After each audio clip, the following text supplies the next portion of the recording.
Cell chapter का ये last lecture है, क्योंकि लास्ट लेक्चर में हम लोग साइटोस्केलेटन, सीलिया और फ्लैजिला तक कंप्लीट कर लिए थे। अब सिर्फ इसमें दो टॉपिक रह गए हैं, एक सेंट्रोसोम या सेंट्रियोल और दूसरा न्यूक्लियस और उसी से जुड़े हुए क्रोमोसोम। तो हेडिंग डालिए सेंट्रोसोम या सेंट्रियोल।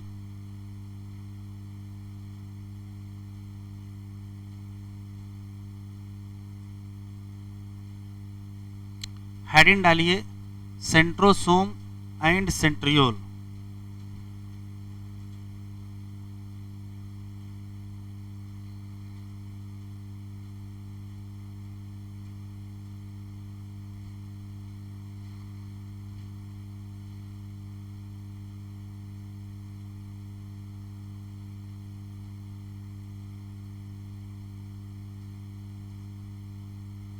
सेंट्रोसोम या सेंट्रियोल देख ले जरा, अभी लिखेंगे नहीं, पहले तो रटने वाले सवाल आपको पता है कि सेंट्रोसोम या सेंट्रियोल प्रेजेंट किस में होता है, तो कहोगे एनिमल सेल में। और एब्सेंट कितने में होता है, एब्सेंट इन प्लांट सेल। वो अलग बात है कि कुछ एक्सेप्शन हैं, मतलब ऑल प्लांट सेल में नहीं, कुछ में क्या है प्रेजेंट है, इसका एक्सेप्शन है। एक्सेप्शन लोअर प्लांट है, जैसे क्लेमाइडोमोनास है, मासेज हैं, उन पर्टिकुलर प्लांट सेल में सेंट्रोसोम पाया जाता है।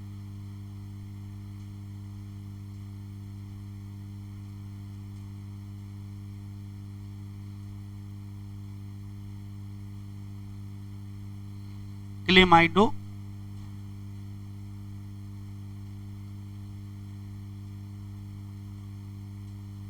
सेंट्रियोल प्रेजेंट होता है। दूसरा सवाल है कि किसी एक सेंट्रोसोम में होता क्या है, तो किसी एक सेंट्रोसोम में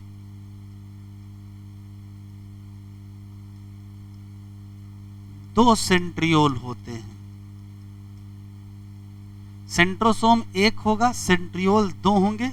अब यहां जो सेंट्रियोल होंगे उनके बारे में लिखा है। तो पहला सवाल है तो कि सिलिंड्रिकल स्ट्रक्चर हैं, गोल गोल होते हैं।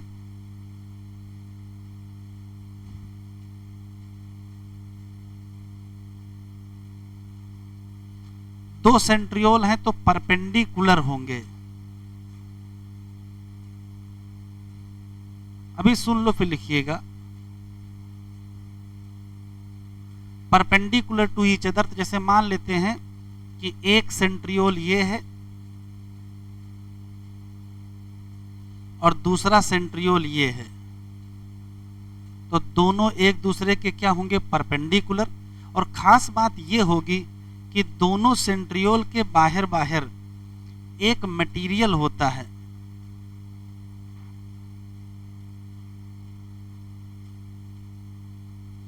दोनों सेंट्रियोल के बाहर बाहर एक मटेरियल पाया जाता है।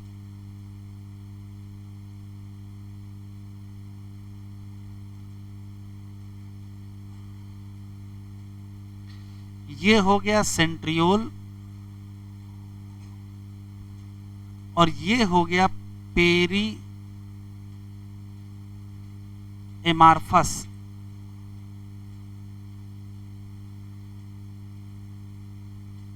Peri centriolar material.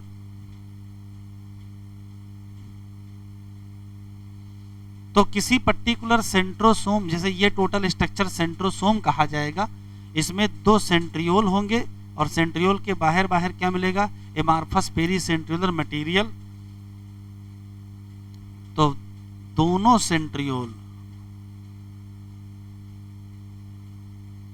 सराउंडेड होते हैं बाई एमार्फस पेरीसेंट्रियोलर मटेरियल। एक और क्वेश्चन है, किसी भी सेंट्रियोल में जो ऑर्गेनाइजेशन होता है उसे कार्ट व्हील ऑर्गेनाइजेशन कहते हैं। तो सेंट्रियोल में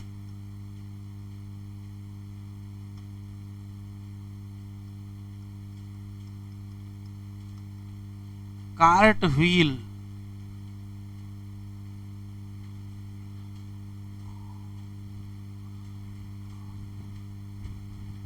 ऑर्गेनाइजेशन, ये बैलगाड़ी का पहिया होता है, बैलगाड़ी के पहिया जैसा यहाँ ऑर्गेनाइजेशन है। एक स्पेशल क्वेश्चन है जो एनसीईआरटी में नहीं दिया है, सेंट्रियोल या सेंट्रोसोम के बाहर एक क्लियर साइटोप्लाज्मिक एरिया होता है जिसे सेंट्रोस्फेयर कहते हैं या काइनेसोप्लाज्म कहते हैं। ये एनसीईआरटी में नहीं दिया है। सेंट्रियोल या सेंट्रोसोम के बाहर एक क्लियर साइटोप्लाज्मिक एरिया होता है जिसका नाम सेंट्रोस्फेयर या काइनेसोप्लाज्म होता है। तो ये स्पेशल क्वेश्चन है, सेंट्रोस्फेयर या काइनेसोप्लाज्म ये क्या है? ये है clear cytoplasmic area around centriole या सेंट्रोसोम। ये एनसीईआरटी में नहीं लिखा है। अब हमको सिर्फ वास्तव में पढ़ना क्या है, ये कार्ट व्हील ऑर्गेनाइजेशन पढ़ना है। फिर से सुन लीजिए, फिर लिख लीजिएगा। सेंट्रोसोम या सेंट्रियोल को सेल सेंटर भी कहते हैं, सेंटर ऑफ सेल। सेंट्रो का मतलब सेंटर, सोम का मतलब बॉडी, तो सेंट्रोसोम को सेल सेंटर भी कहते हैं, कोशिका का केंद्र बिंदु कहते हैं। एक क्वेश्चन, सामान्यतः एनिमल सेल में प्रेजेंट है, प्लांट सेल में एब्सेंट है। वो अलग बात है कि एक्सेप्शन है। किसी भी सेंट्रोसोम में 2 सेंट्रियोल होंगे और दोनों सेंट्रियोल से जुड़े यहाँ सवाल हैं। एक तो सिलिंड्रिकल स्ट्रक्चर है, परपेंडिकुलर टू ईच अदर हैं, both centriole surrounded by amorphous pericentriolar material है। सेंट्रियोल का ऑर्गेनाइजेशन कार्ट व्हील होता है और सेंट्रोस्फेयर एनसीईआरटी में दिया नहीं है। ये वास्तव में क्लियर साइटोप्लाज्मिक एरिया है। ये 2 सेंट्रियोल हैं, दोनों एक दूसरे के क्या हैं, परपेंडिकुलर या 90 डिग्री एंगल है। ठीक है। एक क्वेश्चन और याद रखिए, एनिमल सेल में क्या करते हैं, फॉर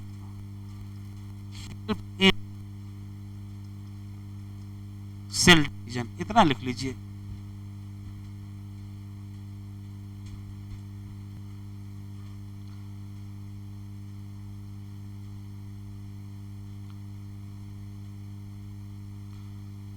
जैसे बैलगाड़ी का पहिया होता है, उसके सेंटर में हब होता है, बिल्कुल बैलगाड़ी के पहिए जैसा ही स्ट्रक्चर है, इसी नाते इसको कार्ट व्हील ऑर्गेनाइजेशन कहते हैं। तो सेंट्रियोल में कार्ट व्हील ऑर्गेनाइजेशन बैलगाड़ी के पहिए के जैसा स्ट्रक्चर होता है। सेंटर में मिलता है हब, जैसे बैलगाड़ी के पहिए में हब होता है, उसी में एक्सल फिट होता है। ठीक है। तो बैलगाड़ी के पहिए में ऐसे ऐसे तीलियां लगी होती हैं मोटी मोटी लकड़ी की, और फिर ऐसे स्ट्रक्चर लगा होता है। तो बिल्कुल बैलगाड़ी के पहिए के जैसा स्ट्रक्चर है, इस नाते नाम क्या पड़ गया, कार्ट व्हील पड़ गया। अब है क्या, जरा देखो। तो सवाल ये है कि यहाँ क्या क्या पाया जाएगा। तो बाहर ट्रिपलेट, बाहर माइक्रोट्यूब्यूल पाए जाएंगे। बस माइक्रोट्यूब्यूल का अरेंजमेंट अलग है। यहाँ जो बाहर माइक्रोट्यूब्यूल हैं वो एक साथ 3 हैं, इसी नाते इसको पेरिफेरल ट्रिपलेट कहते हैं। जबकि कल हम लोग पढ़े थे उसमें सीलिया और फ्लैजिला के एक्सोनीम में बाहर 2 थी, तो उसको क्या कहते थे, पेरिफेरल डबलेट कहते थे। तो वहाँ डबलेट था, यहाँ ट्रिपलेट है। कितने होते हैं, तो 1 2 3 अगर गिनोगे तो टोटल कितने मिलेंगे, 9। तो पेरिफेरल माइक्रोट्यूब्यूल किस फॉर्म में पाए जाएंगे, तो कहोगे पेरिफेरल ट्रिपलेट के फॉर्म पाए जाएंगे। और कुल कितने ट्रिपलेट होंगे, 9 ट्रिपलेट होंगे। लेकिन सेंटर में कोई माइक्रोट्यूब्यूल नहीं है, सेंटर में कोई माइक्रोट्यूब्यूल नहीं है, तो सेंटर में आप 0 मानोगे। इसी नाते सेंट्रियोल का जो अरेंजमेंट है उसे 9+0 माइक्रोट्यूब्यूल अरेंजमेंट कहते हैं। अगर आपसे क्वेश्चन पूछा जाए माइक्रोट्यूब्यूल किसकी बनी होती है, तो पहले से पता है कि पेरिफेरल माइक्रोट्यूब्यूल हो चाहे जो माइक्रोट्यूब्यूल हो, बनी तो एक ही चीज की होती है, उसका नाम ट्यूब्यूलिन प्रोटीन है। एक और खास बात, एक पेरिफेरल ट्रिपलेट तीसरा, इन सब के बीच की जो दूरी बराबर होनी चाहिए। एनसीईआरटी में लिखा है क्या, इवनली स्पेस्ड, बराबर की दूरी पर होना चाहिए। अरेंजमेंट कितना है, 9 + 0। अब टोटल माइक्रोट्यूब्यूल कितनी है, तो एक ट्रिपलेट में 3 है और टोटल 9 ट्रिपलेट है, तो 9 त्रिक 27, तो टोटल 27 माइक्रोट्यूब्यूल पाए जाएंगे। एक आखिरी क्वेश्चन, यहाँ सेंटर में क्या पाया जाएगा, तो जैसे मान लेते हैं ये सेंट्रियोल है और सेंट्रियोल का ये प्रॉक्सिमल रीजन है, तो प्रॉक्सिमल रीजन के सेंटर पर प्रोटीनेशियस हब मिलेगा। तो जो प्रोटीनेशियस हब कहाँ मिलेगा, at central proximal part of centriole, और इस हब को जोड़ दिया गया किससे, तो आंसर देंगे पेरिफेरल ट्रिपलेट से। किस चीज के द्वारा जोड़ा गया है, आंसर देंगे रेडियल स्पोक। इंटरकनेक्ट करेगा सेंट्रल हब को किससे, पेरिफेरल ट्रिपलेट से। बना किसका होता है, तो बना ये भी प्रोटीन का होगा, और कितने रेडियल स्पोक होंगे, तो आंसर क्या देंगे, 9। तो सारे क्वेश्चन यही लिखे हैं।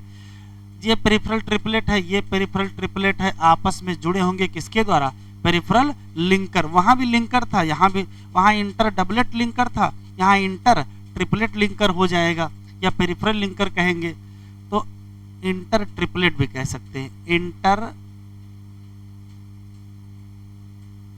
Triplet linker. वहां डबलेट लिंकर था, यहाँ ट्रिपलेट लिंकर मिलेगा। तो सिर्फ क्वेश्चन अलग से क्या लिखना है, अलग से सिर्फ यही लिखना है कि यहाँ माइक्रोट्यूब्यूल का अरेंजमेंट 9 + 0 होता है और टोटल माइक्रोट्यूब्यूल कितनी होती है, 27 होते हैं। फिर आखिरी में आता है सेंट्रियोल या सेंट्रोसोम का काम क्या है, तो सेंट्रियोल या सेंट्रोसोम के कई काम है। पहला, सीलिया और फ्लैजिला दोनों कहाँ से निकलते हैं, तो अगर थोड़ा बहुत याद हो तो बेसल बॉडी से निकलते हैं, लेकिन वो तो सेंट्रियोल लाइक होता है। तो पहला सवाल, ये सेंट्रियोल क्या बनाएगा, तो कहोगे बेसल बॉडी बनाएगा, किसकी, सीलिया और फ्लैजिला। एक क्वेश्चन। दूसरा, आगे भी सेल डिवीजन पढ़ेंगे एनिमल सेल का, तो उसमें स्पिंडल फाइबर बनते हैं और उससे स्पिंडल अपरेटस बनता है। तो सेल डिवीजन के दौरान स्पिंडल फाइबर और स्पिंडल अपरेटस भी कौन बनाएगा, तो आंसर क्या देंगे, सेंट्रियोल। बाकी सारे क्वेश्चन यहाँ लिखे हुए हैं, तो 2 लाइनें लिख लीजिए। Centriole,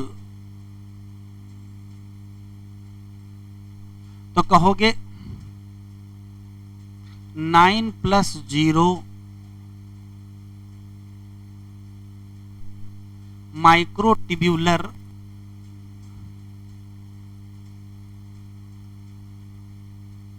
arrangement. एक क्वेश्चन याद रखिएगा। दूसरा, टोटल 27 माइक्रोट्यूब्यूल मिलेंगे। पेरिफेरल माइक्रोट्यूब्यूल कितने होंगे, 27 होंगे, और सेंट्रल माइक्रोट्यूब्यूल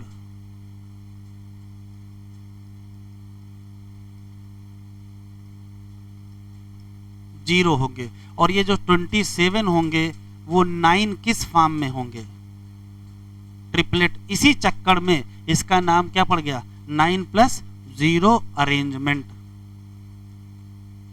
फिर आएगा फंक्शन।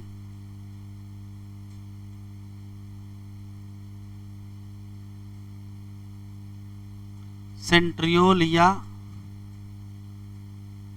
सेंट्रोसोम तो पहला फंक्शन ये बताएंगे,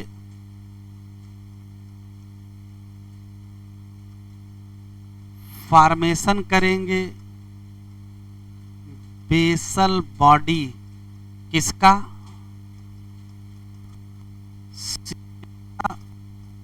एंड क्या, flagella.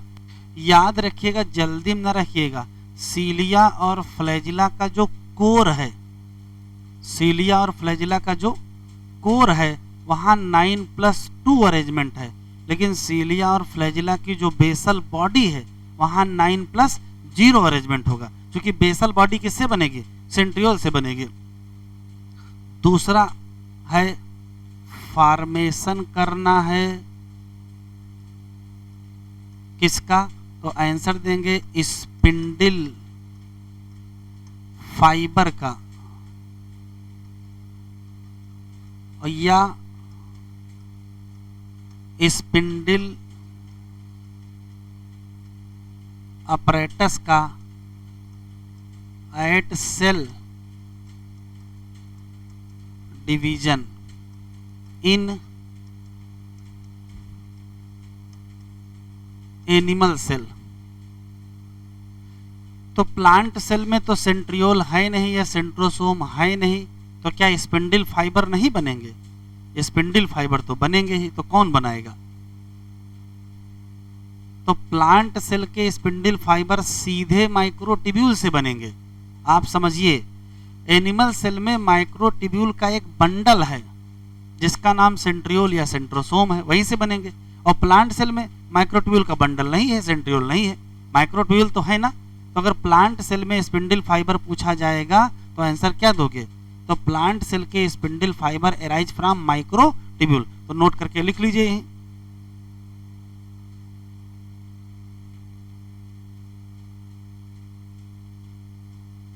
In plant cell division क्या?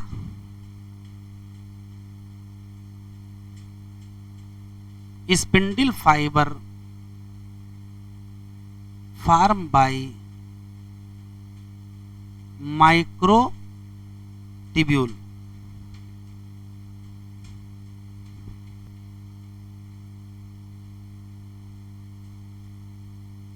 चलिए एनसीईआरटी ओपन कर लीजिए।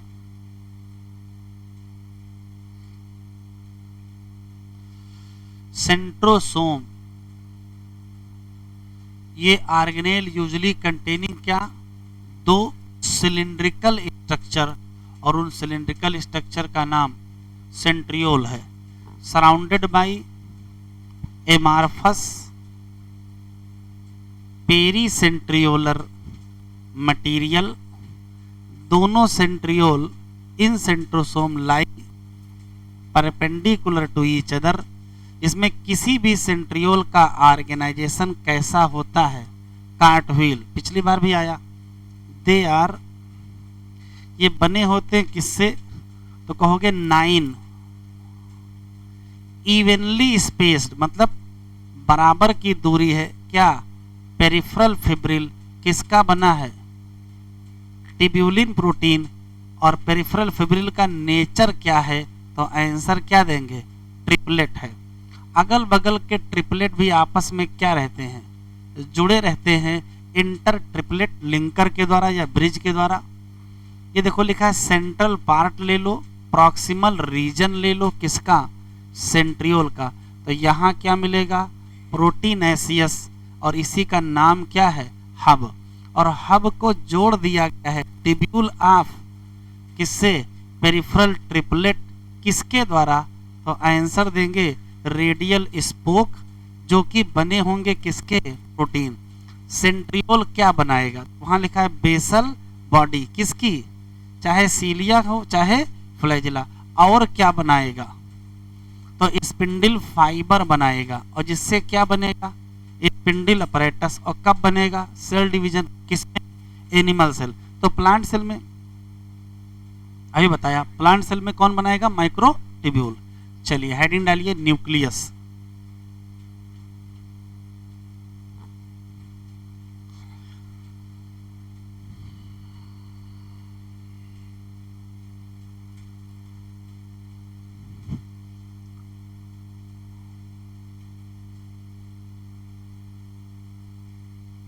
न्यूक्लियस में पहले रटने वाले सवाल। एक वैज्ञानिक है जिनका नाम रॉबर्ट ब्राउन, और ईयर है 1831। इन्होंने दो काम किए। इन्होंने ही न्यूक्लियस को खोजा है, इन्होंने ही न्यूक्लियस शब्द दिया है, और इन्होंने डिस्क्राइब किया है न्यूक्लियस को एज ए सेल ऑर्गेनेल। तो 3 क्वेश्चन है, खोजा किसने, नाम किसने दिया, और न्यूक्लियस को एक ऑर्गेनेल के तरीके से किसने समझाया? तो तीनों का आंसर क्या है? Robert Brown. लिखते चलो। Nucleus cover nucleus gave nucleus explain nucleus as cell organelle. तो न्यूक्लियस को खोजा भी, उसका नाम भी दिया और क्या उसको एक्सप्लेन भी किया। फिर साइंटिस्ट बदल गए, साइंटिस्ट आ गए फ्लेमिंग। एनसीईआरटी में ईयर नहीं लिखा है, 1879 है। इन्होंने क्या किया तो देखो, ये है पर्टिकुलर न्यूक्लियस, और न्यूक्लियस के अंदर का जो मटेरियल है उसको इन्होंने रंग के दिखाया, और जब रंग किया तो वहां नेटवर्क जैसा स्ट्रक्चर मिला, तो नाम उसका रेटिकुलम रख दिए। तो इन्होंने क्या किया, स्टेन किया मटेरियल इनसाइड न्यूक्लियस। और किससे स्टेन किया, तो स्टेन करने में बेसिक डाई लगाए। कौन सी डाई थी, तो याद रखिएगा एनिलीन डाई थी। बेसिक डाई एनिलीन डाई का इस्तेमाल किए और मटेरियल को स्टेन कर दिए। तो जो मटेरियल था उसका नाम दे दिए क्या, क्रोमैटिन।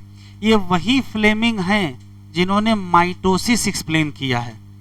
माइटोसिस जब पढ़ेंगे तो इनका नाम आएगा, ये वही हैं, माइटोसिस वाले ही, लिख लीजिए। दो सवाल और, न्यूक्लियस नाम की चीज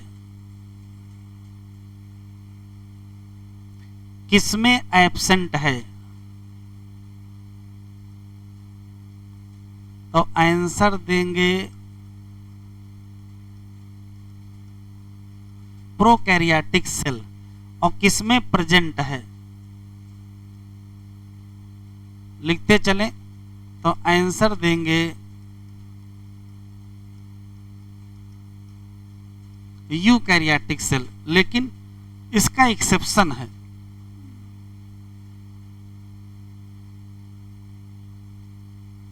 इसके दो एक्सेप्शन हैं। क्या, एक है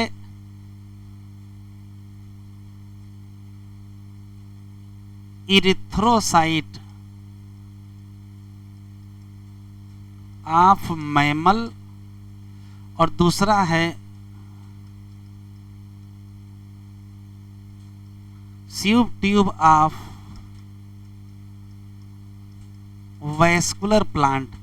और इन दोनों में न्यूक्लियस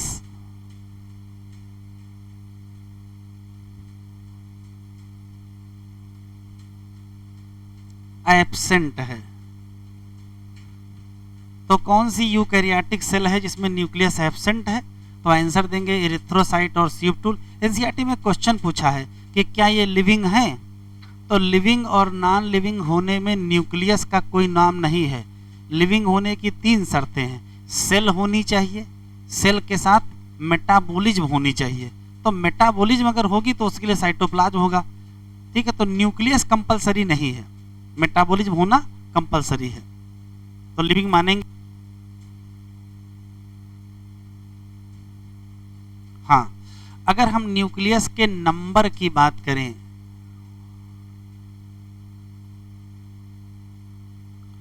नंबर पर सेल, सीव किसमें मिलती है, जाइलम में कि फ्लोएम में है? सीव ट्यूब जाइलम में कि फ्लोएम में है? फ्लोएम में है। फ्लोएम में चार कंपोनेंट होते हैं, कौन कौन से? Sieve tube, companion cell, phloem parenchyma और फ्लोएम फाइबर। कौन जिंदा होता, कौन मरा होता है? केवल फ्लोएम फाइबर मरे होते हैं, बाकी सब जिंदा होते हैं। तो ये दोनों किसमें आएंगे, लिख लो, लिविंग में ही हैं। हाँ, नंबर पर सेल कितना होगा? तो सामान्यतया एक न्यूक्लियस पर सेल होता है, लेकिन कभी कभार मोर देन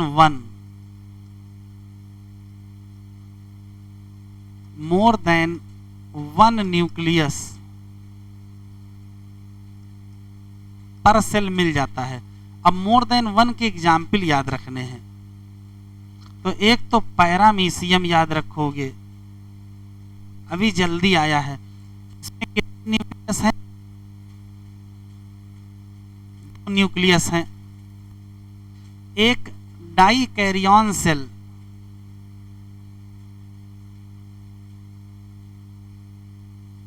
फंजाई की, इसमें भी कितने हैं? दो ही न्यूक्लियस हैं। एक है राइजोपस का जो स्टीलियम है, क्या है? मल्टी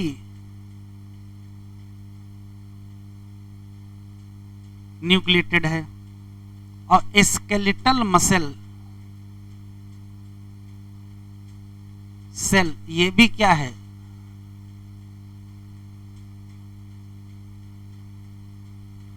मल्टी न्यूक्लिएटेड है। सब याद है पहले से ही। तो या तो एक से ज्यादा दो मिलेंगे, तो दो से भी ज्यादा मिल जाएंगे। तो किसमें किसमें दो मिल गए? पैरामीशियम और डाइकैरियन में दो मिल गए, राइजोपस के माइसीलियम में ढेर सारे मिल गए, और ये स्केलेटल मसल में ढेर सारे मिल गए।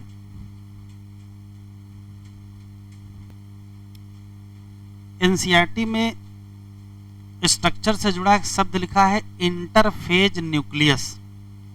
अब ये इंटरफेज न्यूक्लियस कौन सा है? तो सामान्य न्यूक्लियस का नाम ही पूरा इंटरफेज न्यूक्लियस है। अभी आगे हम लोग सेल डिवीजन पढ़ेंगे। सेल डिवीजन के समय फेजेज पढ़ेंगे। तो फेज दो होती हैं, एक इंटरफेज होता है, एक एम फेज होता है। इंटरफेज का मतलब सेल डिवाइड नहीं कर रही है, और एम फेज का मतलब डिवीजन चल रहा है। तो जब सेल डिवाइड नहीं कर रही होती है तो कर क्या रही होती है? तो सेल डिवीजन की तैयारी कर रही थी।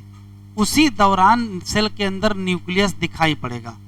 जब सेल डिवाइड करने लगती है तो न्यूक्लियस नहीं दिखता है, उसकी जगह क्रोमोसोम दिखने लगते हैं। क्यों? अभी आगे समझ में आ जाएगा। तो पहला सवाल यह है कि अगर न्यूक्लियस देखना चाहते हो किसी सेल में तो कब देखोगे? तो जब सेल डिवाइड ना कर रही हो, मतलब इंटरफेज में हो या रेस्टिंग फेज में कह सकते हो। किसी इंटरफेज न्यूक्लियस को देखोगे तो क्या क्या दिखाई पड़ेगा? तो सबसे पहले उसमें दिखाई पड़ेगा न्यूक्लियर एनवेलप।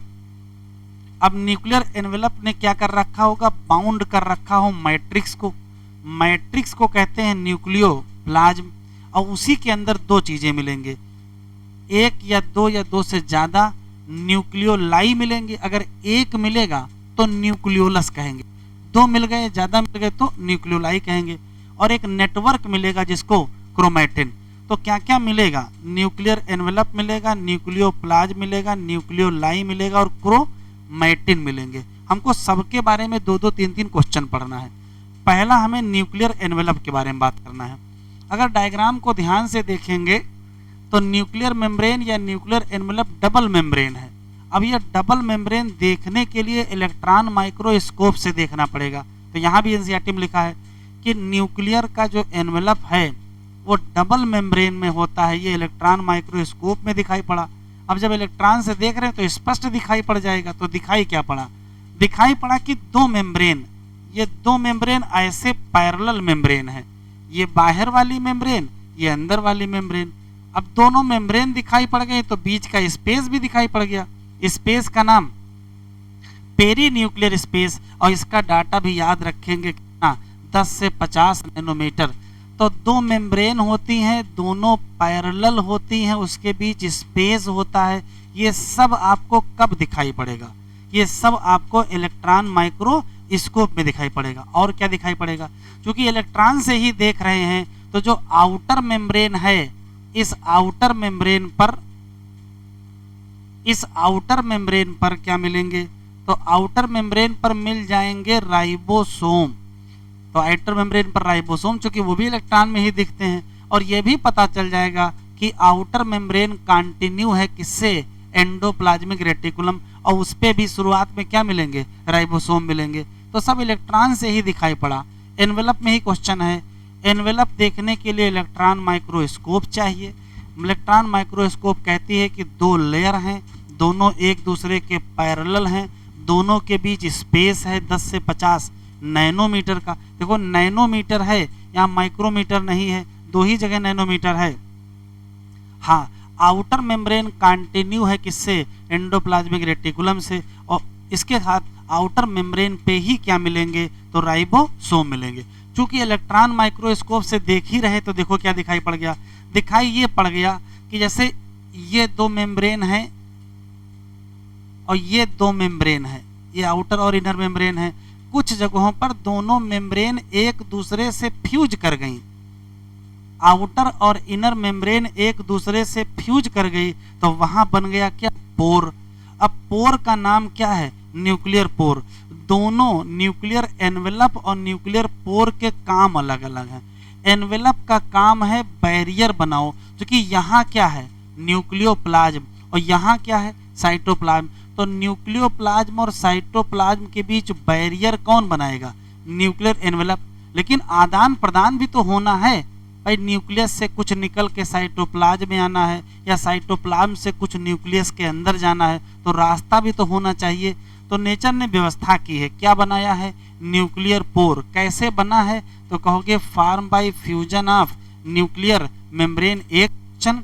और यहाँ से क्या क्या अलाउ है, तो यहाँ से दो चीजें अलाउ है, यहाँ से यहाँ मतलब न्यूक्लियोप्लाज्म से साइटोप्लाज्म, या साइटोप्लाज्म से न्यूक्लियोप्लाज्म की तरफ क्या जा सकता है, तो आरएनए जा सकते हैं और प्रोटीन, दोनों दिशा में, मतलब न्यूक्लियोप्लाज्म से साइटोप्लाज्म भी और साइटोप्लाज्म से न्यूक्लियोप्लाज्म भी। लेकिन ये कभी नहीं अलाउ करेगा किसको, डीएनए।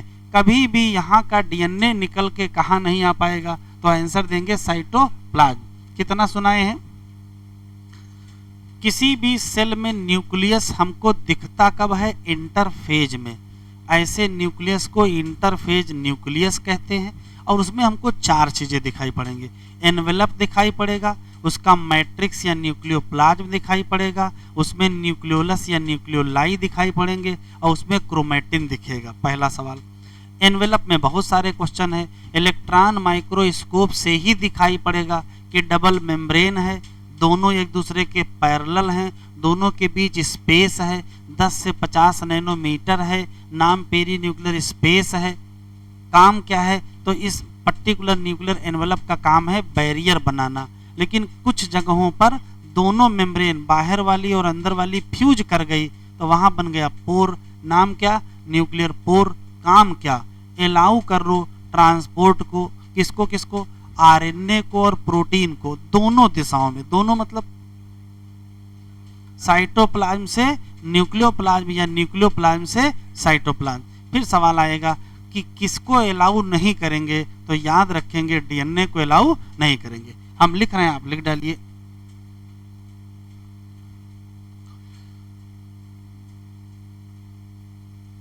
न्यूक्लियस कब दिखाई पड़ेगा, विजिबल ओनली इन इंटरफेज। और इंटरफेज का मतलब होता है cell not dividing, cell divide नहीं कर रही है। तो न्यूक्लियस का ही पूरा नाम क्या पड़ गया, इंटरफेज न्यूक्लियस। और इंटरफेज न्यूक्लियस में हमको चार चीजें दिखाई पड़ेंगी। क्या, एक तो न्यूक्लियर एनवेलप,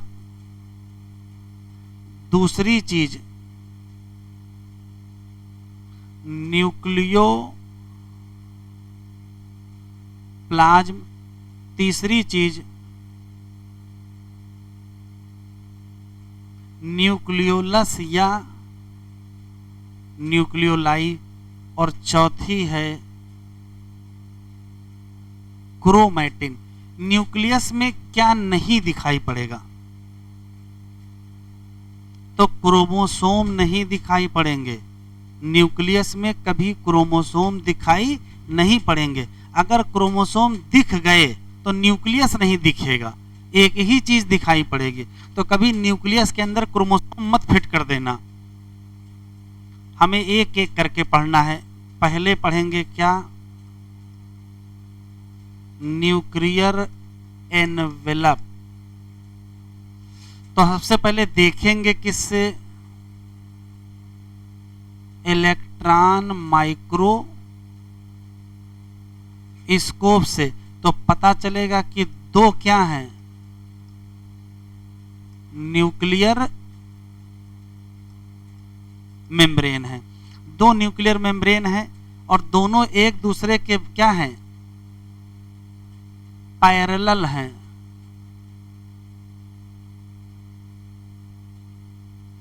फिर इलेक्ट्रॉन से ही दिखाई पड़ेगा क्या, पेरी न्यूक्लियर स्पेस। कितना, 10 से 50 नैनोमीटर। बाकी चीजें वहीं लिखी हैं कि न्यूक्लियर मेम्ब्रेन बैरियर का काम करता है, न्यूक्लियर पोर किसको किसको अलाउ करता है, कैसे कैसे बना है, वो सब वहीं लिखा है। तो इसी एनवेलप पे ही हमको मिल जाएंगे न्यूक्लियर पोर। अब जो चीज डायग्राम में लिखी उसको दोबारा लिखने कोई पर्पज है नहीं। न्यूक्लियर मेम्ब्रेन क्या करेगा, बैरियर का काम करेगा। किस पे क्या है, किस पे बाहर है, तो यहां लिख सकते हैं आउटर न्यूक्लियर मेम्ब्रेन पर, आउटर न्यूक्लियर मेम्ब्रेन की दो खास बात है। क्या, एक तो ये कॉन्टिन्यूअस है,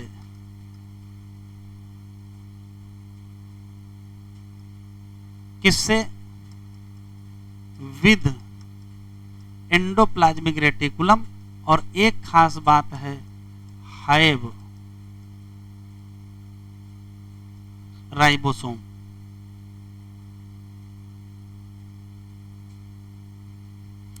बाकी चीजें डायग्राम में लिखी हैं। न्यूक्लियर एनवेलप बैरियर काम करता है, न्यूक्लियर पोर क्या अलाउ करता है, क्या अलाउ नहीं करता है, कैसे बनता है, वो सब डायग्राम में लिखा है, दोबारा लिखने की जरूरत नहीं है।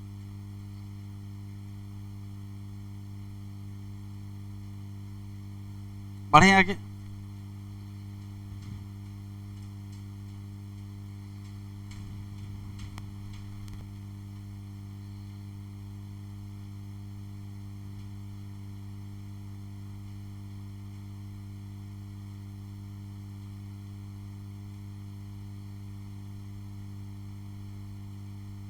डन।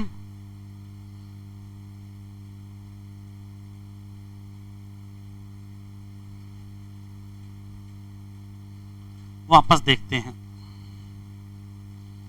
न्यूक्लियर एनवेलप के बाद दूसरी चीज है क्या, न्यूक्लियोप्लाज्म। ये वास्तव में न्यूक्लियर मैट्रिक्स इनसाइड न्यूक्लियस है। न्यूक्लियस के अंदर जो न्यूक्लियर मैट्रिक्स है उसी का नाम क्या है, न्यूक्लियोप्लाज्म है। और न्यूक्लियोप्लाज्म की जो सबसे बाहर की लेयर है उसी का नाम क्या है, न्यूक्लियर लेमाइना है। तो ये स्पेशल क्वेश्चन है। इसी न्यूक्लियोप्लाज्म में दो चीजें मिलेंगी, क्या, एक तो न्यूक्लियोलस मिलेगा और दूसरा क्रोमैटिन। इतना और लिख लीजिए। दूसरा है न्यूक्लियोप्लाज्म, क्या है, तो ये है, लिखते चलें, nuclear matrix inside nucleus. Nucleoplasm की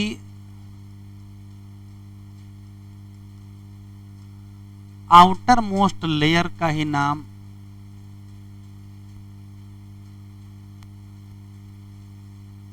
न्यूक्लियर लेमाइना है। अब आप लोगों के सिलेबस में उतना है नहीं, एक बार न्यूक्लियस टूट जाएगा सेल डिवीजन के दौरान तो दोबारा बनेगा नहीं। तो दोबारा न्यूक्लियस को कौन बनवाता है, तो तो वही आंसर मिलता है क्या, न्यूक्लियर लेमाइना। ये दोबारा बनवाने में इसका बड़ा इंपॉर्टेंट रोल है। और न्यूक्लियोप्लाज्म में क्या क्या पाया जाता है, तो हैव न्यूक्लियोलाई एंड क्या, क्रोमैटिन। एक एक करके पढ़ना है।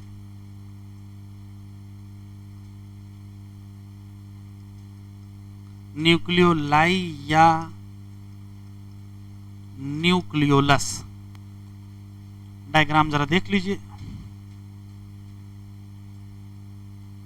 अगर ध्यान से देखेंगे तो न्यूक्लियोप्लाज्म में या तो एक होगी या तो एक से ज्यादा स्फेरिकल स्ट्रक्चर पाया जाएगा।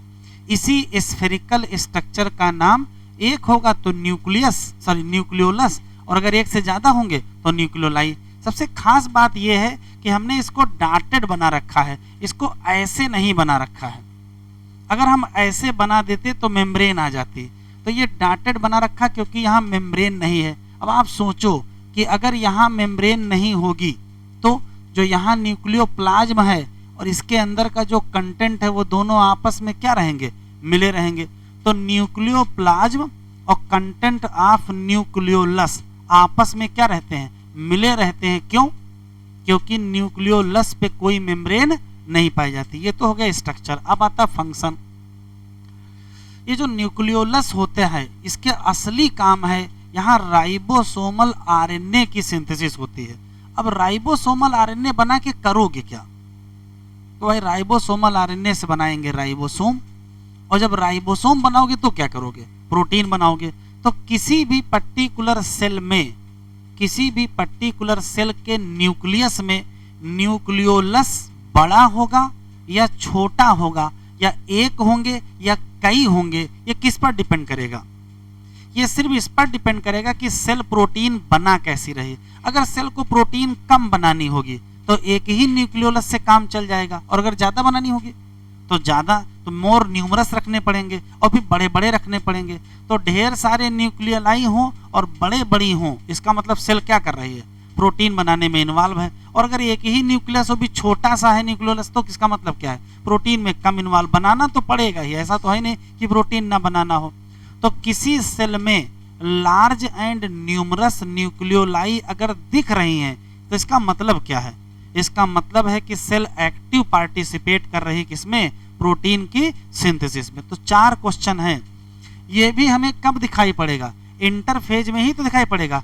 अगर सेल डिवाइड करने लगी और न्यूक्लियस खत्म हो गया तो क्या न्यूक्लियोलस बचेगा, वो भी खत्म हो जाएगा, ये सब डिसअपीयर हो जाएंगे। 4 क्वेश्चन है, लिख लीजिए। पहला सवाल,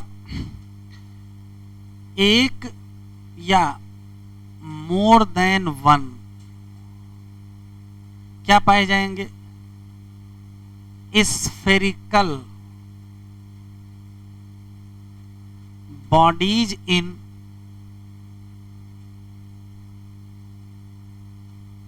न्यूक्लियोप्लाज्म।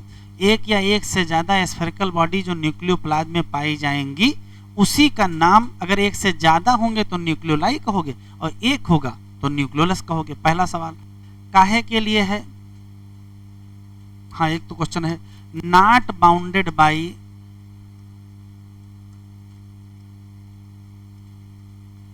मेम्ब्रेन। जब हम लोग ऑर्गेनेल पढ़ रहे थे तो नॉन मेम्ब्रेनस में 3 नाम लिखे थे, कौन कौन, तो एक हम लोग लिखे थे राइबोसोम, एक सेंट्रियोल या सेंट्रोसोम, और एक इसका भी नाम लिखे थे, ठीक है। तीसरा, इसी नाते जो कंटेंट है, कंटेंट ऑफ न्यूक्लियोलस कॉन्टिन्यू है किससे,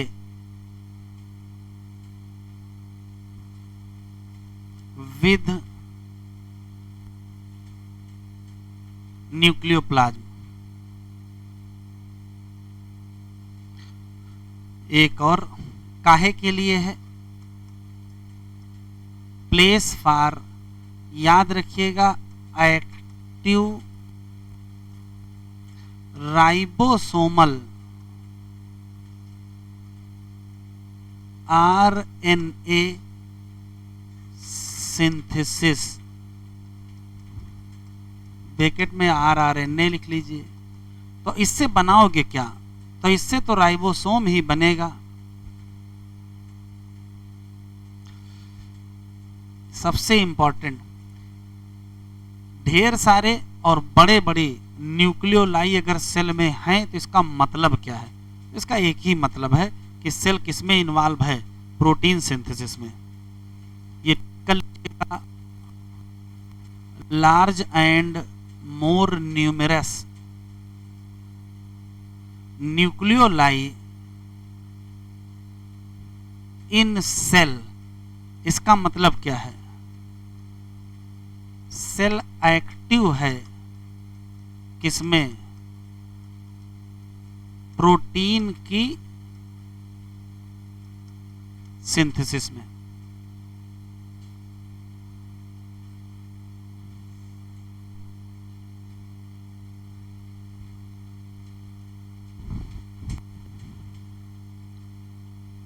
सबसे इंपॉर्टेंट सवाल क्रोमैटिन के हैं। यहां तक हो गया?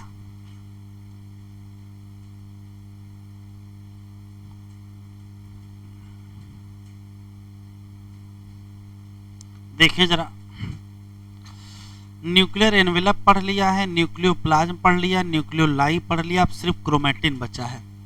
अगर क्रोमैटिन हमको देखना है तो पहले न्यूक्लियस तो दिखाई पड़े। इसका मतलब है कि क्रोमैटिन हमको केवल इंटरफेज में दिखाई पड़ेगी, क्योंकि इंटरफेज में ही तो न्यूक्लियस दिखाई पड़ेगा। अब अगर सेल डिवाइड कर रही है तो न्यूक्लियस नहीं दिख रहा है, तो क्रोमैटिन कहाँ दिखाई पड़ जाएगा? ठीक है, तो पहला तो दिमाग में आप फिट कर लीजिए कि क्रोमैटिन दिखेगा कब।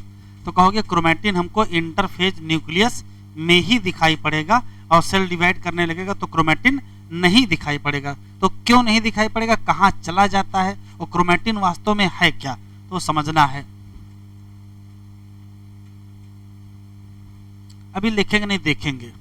जैसे मान लेते हैं कि ये कोई पर्टिकुलर सेल है और इस पर्टिकुलर सेल के अंदर ये न्यूक्लियस है, और न्यूक्लियस के अंदर ये इस टाइप का नेटवर्क मिल रहा है। इसका मतलब ये नॉन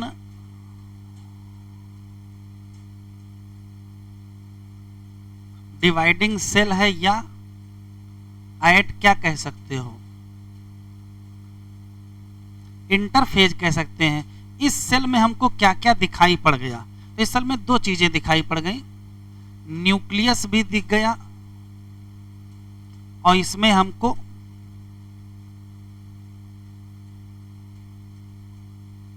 क्रोमैटिन भी दिखाई पड़ गया।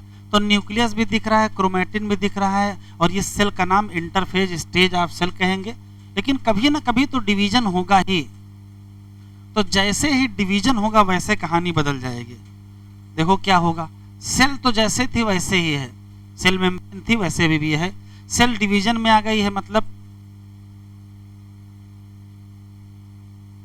डिवाइडिंग फेज ऑफ सेल है। लेकिन देखो क्या चेंज हुआ, एक तो इसका न्यूक्लियस गायब हो गया है और दूसरा क्रोमैटिन भी गायब हो जाएगा। तो डिवाइडिंग फेज में जब जाएंगे तो दो तीन चीजें गायब हो जाएंगी, डिसएपियर हो जाएंगे। अभी लिखिएगा नहीं, न्यूक्लियस एंड क्रोमैटिन दोनों चीजें गायब हो जाएंगी। तो जब दोनों चीजें गायब हो जाएंगी तो गई कहां? तो देखो होता क्या है, न्यूक्लियस तो डिसअपियर हो गया, लेकिन ये जो क्रोमैटिन है ये कन्वर्ट हो जाएगा किसमें? क्रोमोसोम में।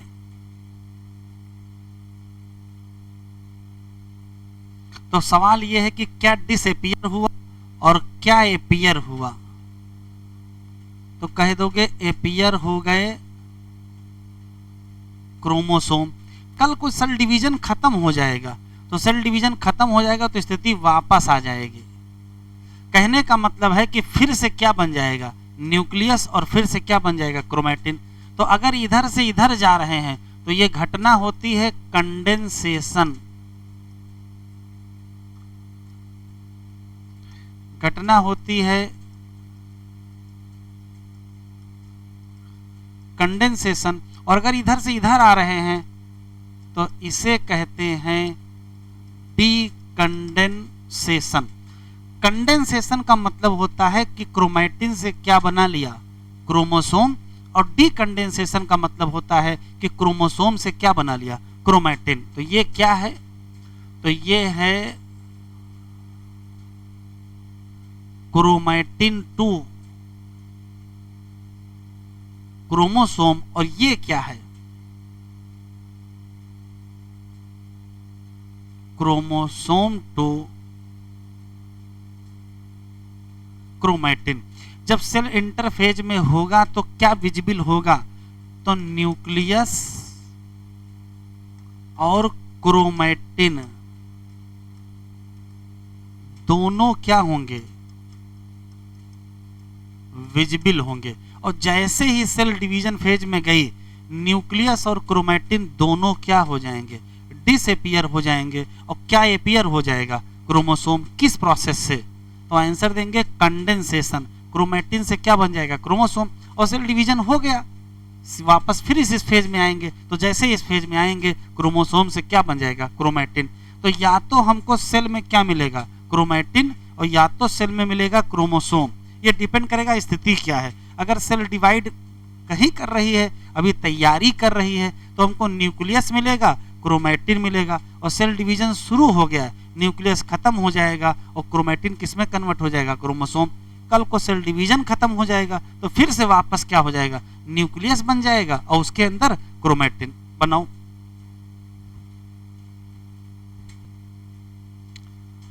अब सवाल यह है कि क्रोमैटिन वास्तव में क्या है।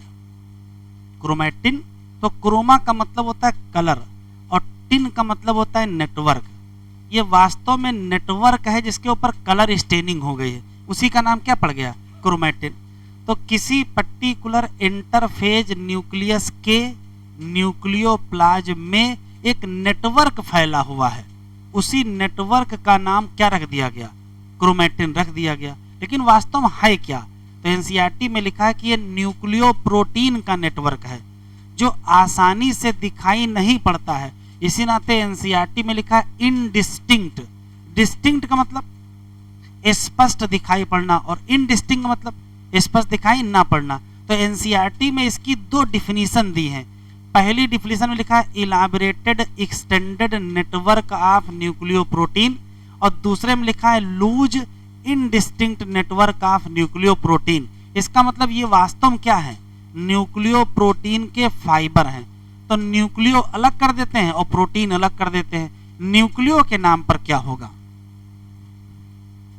अरे न्यूक्लियो के नाम पे न्यूक्लिक एसिड होगा, डीएनए और आरएनए। और प्रोटीन के नाम पे प्रोटीन होगी, कौन सी, बेसिक प्रोटीन। और बेसिक प्रोटीन दो ही है दुनिया में, या तो हिस्टोन या तो नॉन हिस्टोन। तो मोटी मोटी अगर बात यह है कि इंटरफेज न्यूक्लियस के न्यूक्लियोप्लाज्म में क्या मिलेगा, क्रोमैटिन मिलेंगे। पहला सवाल, क्रोमैटिन है क्या, तो कहोगे लूज इनडिस्टिंक्ट नेटवर्क है किसका, न्यूक्लियो प्रोटीन के फाइबर का, या एक्सटेंडेड इलाबोरेटेड नेटवर्क है किसका, न्यूक्लियो प्रोटीन फाइबर का। अब न्यूक्लियो प्रोटीन है तो न्यूक्लियो का मतलब न्यूक्लिक एसिड और प्रोटीन का मतलब प्रोटीन। जैसे लिख रहा हूं वैसे लिखो, क्रोमैटिन। पहला सवाल कब दिखाई पड़ेगा, विजिबल इन इंटरफेज न्यूक्लियस। एक क्वेश्चन, ये है क्या, तो जो एनसीईआरटी में लिखा वही लिख लीजिए, एक्सटेंडेड इलाबोरेटेड नेटवर्क है। और भी किसका, तो आंसर देंगे न्यूक्लियो प्रोटीन फाइबर। किसका है, न्यूक्लियो प्रोटीन फाइबर। फिर से एनसीईआरटी में ही लिखा है लूज इनडिस्टिंक्ट नेटवर्क है,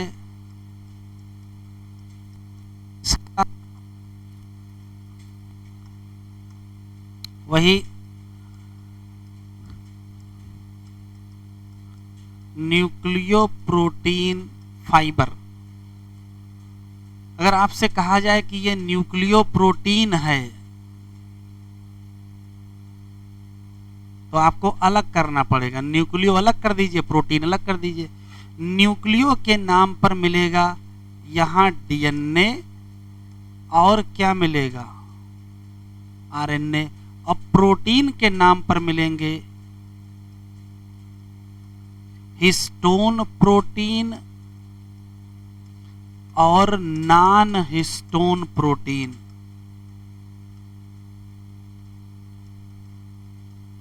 और ये हैं क्या, तो कहोगे बेसिक प्रोटीन। वैसे अगर क्वेश्चन पूछेगा कि क्रोमैटिन किसका बना है तो आप डीएनए भी लगाएंगे, आरएनए भी लगाएंगे, हिस्टोन भी लगाएंगे, नॉन हिस्टोन भी लगाएंगे। लेकिन चूज करवा लिया तो चूज करवाने का तो डीएनए लगाइएगा। मान ले दो दो चूज करवा लिया तो डीएनए और हिस्टोन लगाइएगा। मेन कंपोनेंट डीएनए और हिस्टोन है। अलग बात है कि आरएनए भी है और नॉन हिस्टोन भी है, ठीक है।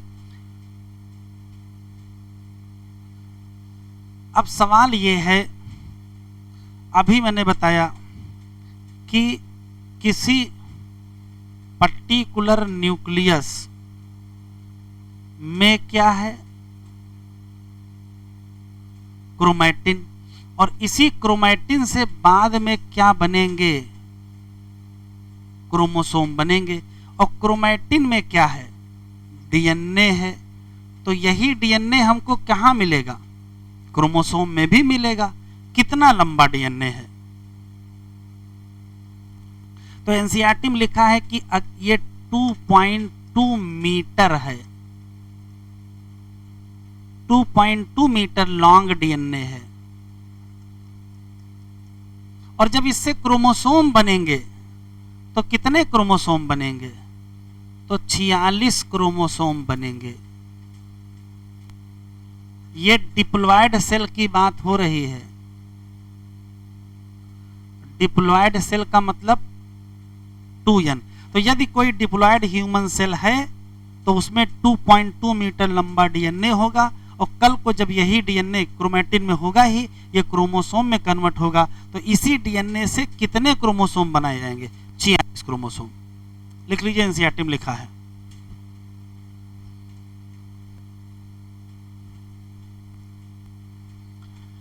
हेडिंग डाले chromosome.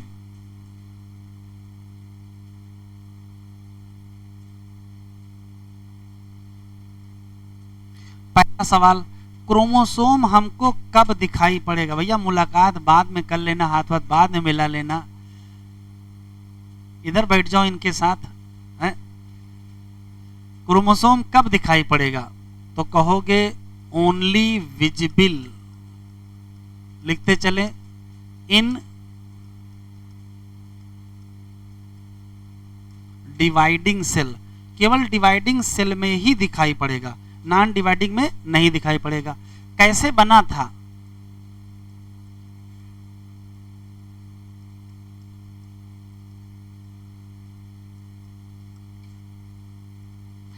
By condensation of chromatin. एक और क्वेश्चन, अगर हमको क्रोमोसोम को देखना है, उसकी स्टडी करनी है, तो कब देखोगे, डिवाइडिंग में देखोगे। तो डिवाइडिंग में कब देखोगे, प्रोफेज में कि मेटाफेज में कि एनाफेज में कि टेलोफेज में है। तो क्रोमोसोम की स्टडी की बेस्ट फेज मेटाफेज है। कुछ भी देखना हो, क्रोमोसोम का नंबर देखना हो, मार्फोलॉजी देखना हो, स्ट्रक्चर देखना हो, साइज देखना हो, सब कुछ हमको कब दिखाई पड़ेगा, मेटाफेज में। बस एक चीज नहीं देखना है, क्या, शेप ऑफ क्रोमोसोम। अगर हमको शेप देखना है कि वो एल शेप का है कि जे शेप का है कि आई शेप का है या कैसा है, तो हमको कहां जाना पड़ेगा, एनाफेज में। तो best phase for chromosome study. लिखते चलें बेटा, तो आंसर क्या देंगे, मेटाफेज। इसी में सब देख लेंगे, इसी में हम लोग नंबर देख लेंगे, इसी में मार्फोलॉजी देख लेंगे, स्ट्रक्चर देख लेंगे, सब कुछ यहीं देखेंगे। बस एक चीज, best phase for chromosome shape, अगर शेप देखना चाहते हो तो आंसर क्या मिलेगा? एनाफेज। क्यों? वो एनाफेज में आपको समझाएंगे कि वी शेप होगा कि एल शेप होगा कि जे शेप होगा कि आई शेप होगा। ठीक है,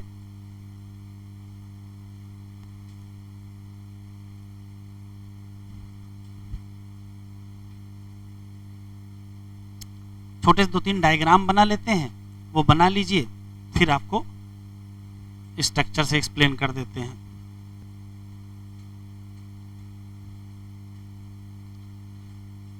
क्रोमोसोम के स्ट्रक्चर से जुड़े कुछ सवाल हैं केवल। पहला सवाल ये है कि किसी भी क्रोमोसोम में पाया जाता है प्राइमरी कॉन्स्ट्रिक्शन, जिसको सेंट्रोमियर भी कहते हैं, और ये वो हिस्सा है जहां स्टेनिंग हो जाती है, स्टेनिंग रीजन होता है। इस प्राइमरी कॉन्स्ट्रिक्शन या सेंट्रोमियर से जुड़े 2 क्वेश्चन केवल हैं। पहला सवाल ये है कि इसका काम है कि दोनों क्रोमैटिड को आपस में जोड़ के रखना। ये क्रोमैटिड लिखा है, क्रोमैटिन नहीं है, क्रोमैटिन करेंगे गलत हो जाएगा। क्रोमैटिड को आर्म भी कहते हैं, तो दोनों आर्म ऑफ क्रोमोसोम या दोनों क्रोमैटिड ऑफ क्रोमोसोम को जोड़ के रखने की जिम्मेदारी किसकी है? तो कहोगे प्राइमरी कॉन्स्ट्रिक्शन या सेंट्रोमियर की। अगर सेंट्रोमियर को और ध्यान से देखा जाए तो सेंट्रोमियर की साइड में डिस्क शेप स्ट्रक्चर पाया जाता है, जिसका नाम काइनेटोकोर। इसका काम सेल डिवीजन में पढ़ेंगे, अभी रट लेंगे क्या? स्पिंडल फाइबर आकर के यही, मतलब कहाँ, काइनेटोकोर पे अटैच होते हैं। इस क्रोमोसोम और इस क्रोमोसोम में अंतर देखिए, यहाँ देखिए एक ही आर्म दिखाई पड़ रही है, यहाँ 2 आर्म। तो होता क्या है कि जब मेटाफेज पर जाते हैं तो क्रोमोसोम की आर्म स्प्लिट कर जाती है और इस टाइप का स्ट्रक्चर बन जाता है। तो ये भी नॉर्मल क्रोमोसोम है, ये भी नॉर्मल क्रोमोसोम है, बस हमने 2 क्रोमैटिड दिखा दिया है। इसका मतलब कौन सा क्रोमोसोम है? ये मेटाफेजिक क्रोमोसोम है। सामान्य स्टैंडर्ड क्रोमोसोम यही स्ट्रक्चर है। कभी कभार देखने को ये मिलता है कि कुछ क्रोमोसोम में प्राइमरी कॉन्स्ट्रिक्शन जहां स्टेनिंग होती है, इसके अलावा एक और कॉन्स्ट्रिक्शन पाया जाता है, तो उसका नाम क्या रखना पड़ेगा? Secondary constriction. सबसे खास बात ये है, ये नॉन स्टेनिंग रीजन होता है। तो क्रोमोसोम का वो हिस्सा जो सेकेंडरी कॉन्स्ट्रिक्शन के बाद पाया जाता है, उसका नाम सैटेलाइट पार्ट होता है, और ऐसे क्रोमोसोम को हम लोग कहते हैं सैट क्रोमोसोम। सैट का फुल फॉर्म सैटेलाइट नहीं है, सैट का full form sino acyl thymidine है।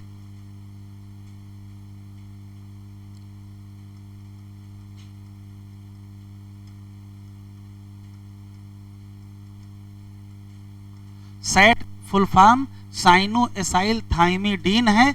सैट क्रोमोसोम में क्या पाया जाता है? तो कहोगे सैटेलाइट पार्ट पाया जाता है। ठीक है, ये जो सैटेलाइट पार्ट है, वास्तव में यहाँ जो भी डीएनए पाया जाएगा उसका मेन पर्पज ये होता है कि न्यूक्लियोलस बनाओ और उससे क्या बनाओ? राइबोसोमल आरएनए बनवाओ। इसी नाते सेकेंडरी कॉन्स्ट्रिक्शन का दूसरा नाम क्या है? Nucleolar organiser region. तो ये न्यूक्लियोलर ऑर्गेनाइजर रीजन हो जाता है, जबकि ये क्या है? ये तो प्राइमरी कॉन्स्ट्रिक्शन है, और ये क्या बन जाएगा? ये तो सेंट्रोमेयर बन जाएगा। हम लोगों में केवल 5 पेयर क्रोमोसोम होते हैं, केवल 5 पेयर क्रोमोसोम सेट क्रोमोसोम होते हैं और बाकी क्रोमोसोम सामान्य क्रोमोसोम होते हैं। तो गिनती के सवाल हैं। एवरी क्रोमोसोम, चाहे ये वाला हो चाहे ये वाला हो, सभी क्रोमोसोम में क्या मिलेगा? Primary constriction. और सभी क्रोमोसोम में सेकेंडरी भी मिलेगा? नहीं मिलेगा। एवरी क्रोमोसोम में प्राइमरी कॉन्स्ट्रिक्शन है जिसका नाम सेंट्रोमियर है, पहला सवाल। दूसरा सवाल यह है कि सेंट्रोमियर ने क्या कर रखा है, होल्ड कर रखा है दो क्रोमेटिड ऑफ ए क्रोमोसोम। तीसरा काम, सेंट्रोमियर के साइड में डिस्क शेप स्ट्रक्चर है, उसका नाम काइनेटोकोर, और उसका काम है स्पिंडल फाइबर का अटैचमेंट। एक क्वेश्चन फिर आता है, कुछ क्रोमोसोम में प्राइमरी कॉन्स्ट्रिक्शन के साथ सेकेंडरी कॉन्स्ट्रिक्शन मिलेगा। प्राइमरी और सेकेंडरी में अंतर है, एक स्टेनिंग और एक नॉन स्टेनिंग है, लेकिन ये कांस्टेंट लोकेशन पर होता है, एनसीईआरटी में लिखा है।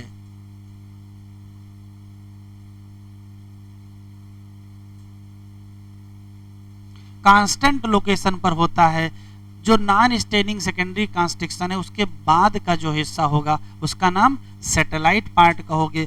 ऐसा क्रोमोसोम जिसमें सेकेंडरी कॉन्स्ट्रिक्शन होगा, सैटेलाइट पार्ट होगा, उसका नाम रखना पड़ा क्या, सैट, लेकिन सैट का फुल फॉर्म कुछ और है, क्या, साइनोएसाइलथाइमिडीन। पहले इतना लिखो,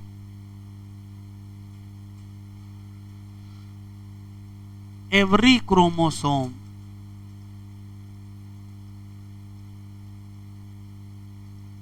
क्या रखता है, तो कहोगे प्राइमरी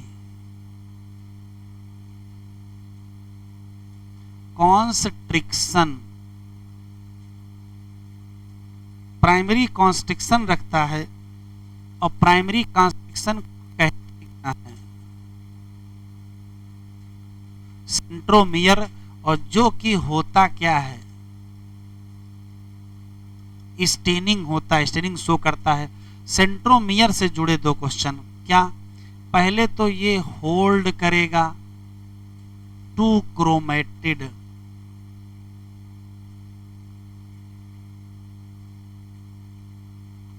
टू क्रोमेटिड टुगेदर, एक साथ बांध के रखेगा। एट साइड, इसके साइड में क्या है, तो कहोगे काइनेटो कोर, जो कि क्या है, तो डिस्क शेप है, क्या है, डिस्क शेप। ठीक है, यही लिख लेते हैं काहे के लिए है, तो प्लेस फॉर अटैचमेंट ऑफ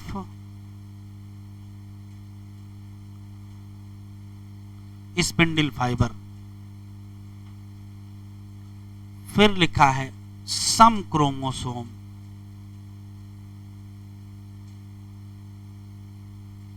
क्या होगा, तो कहोगे नॉन स्टेनिंग,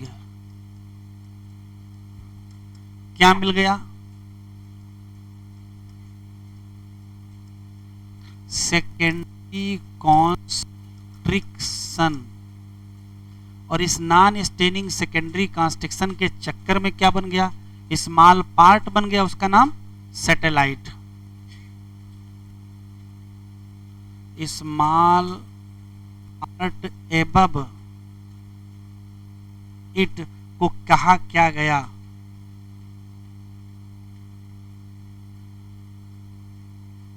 सैटेलाइट पार्ट। और इस क्रोमोसोम जिसमें सैटेलाइट पार्ट कहां लिख सकते हैं,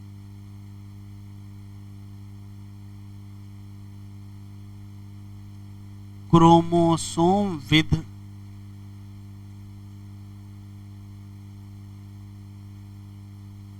सैटेलाइट पार्ट को क्या कहा गया, सैट क्रोमोसोम।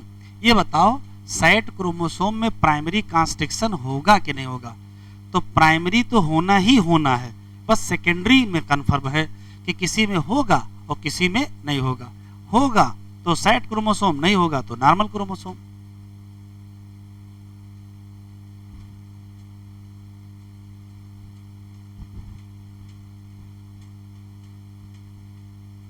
हो गया।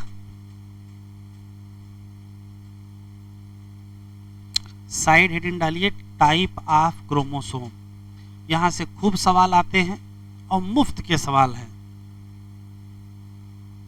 Type of chromosome.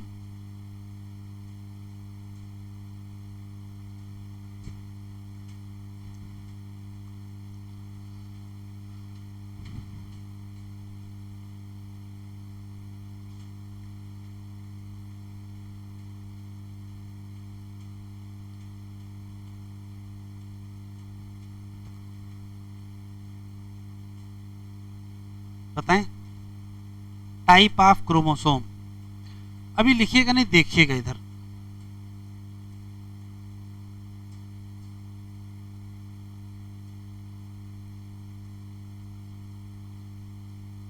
अगर हम टाइप की बात करें तो किस आधार पर टाइप है, बहुत आधार होते हैं। तो यहां किस आधार पर कहोगे, तो कहोगे पोजीशन।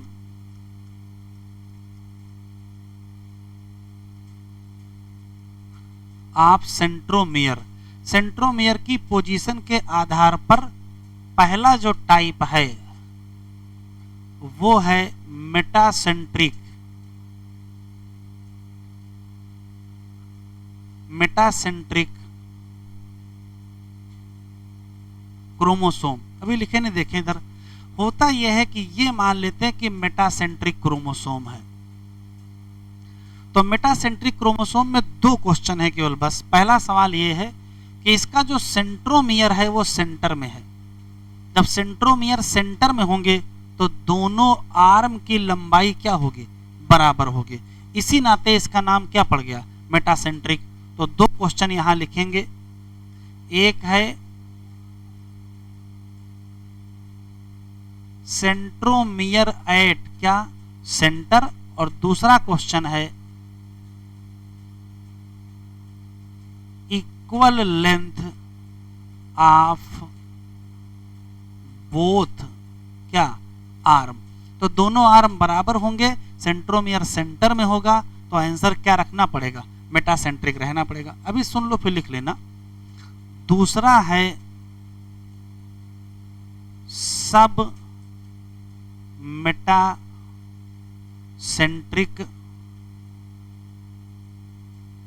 क्रोमोसोम। अब जब सब मेटासेंट्रिक क्रोमोसोम बना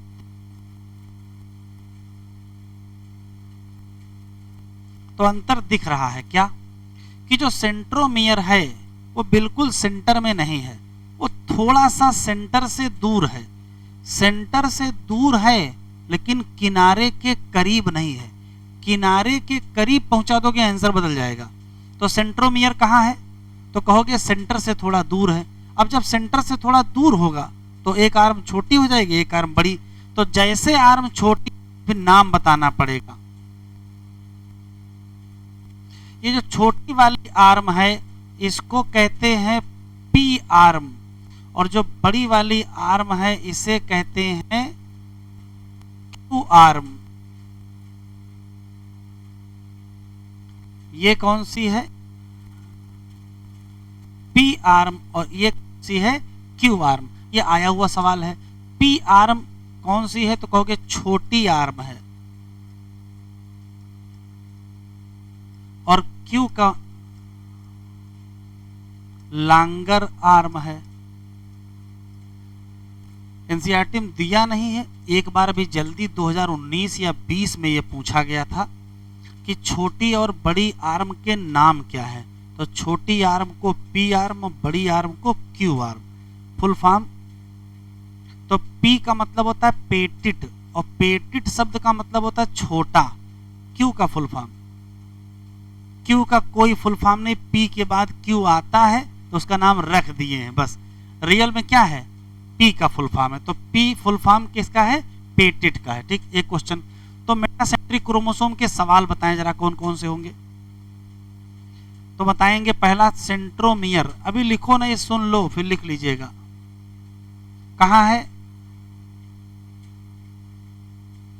स्लाइटली अवे फ्रॉम, कहां से, सेंटर। इसी नाते जो आर्म हैं वो कैसी हो गई, स्मॉलर एंड, या शॉर्टर एंड लॉन्गर कह सकते हो, लॉन्गर आर्म हो गई। जरा सा चेंज करेंगे,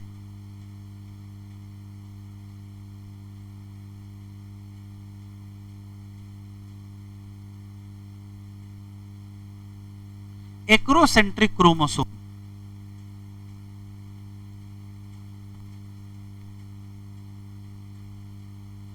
अंतर समझ में आ रहा होगा क्या? इसमें और इसमें इतना अंतर है कि यहां जो सेंट्रोमियर है वो सेंटर से थोड़ी सी दूर है, लेकिन ये किनारे के काफी करीब पहुंच गई है। तो सेंट्रोमियर काफी किनारे पर पहुंच गई, किनारे पर है नहीं, क्लोज टू इट्स एंड है। और अगर किनारे पहुंच जाएगी तो आर्म का हाल क्या होगा? ये वेरी शॉर्ट हो जाएगी और ये वेरी लॉन्ग आर्म हो जाएगी। तो ऐसा कोई जिसकी स्थिति ये हो जाए कि सेंट्रोमियर कहां चला जाए, नियर टू इंड या क्लोज टू इंड लिखा है, और आर्म बहुत छोटी और बहुत बड़ी हो जाए, तब हम नाम क्या देंगे? एक्रोसेंट्रिक। सेंट्रोमियर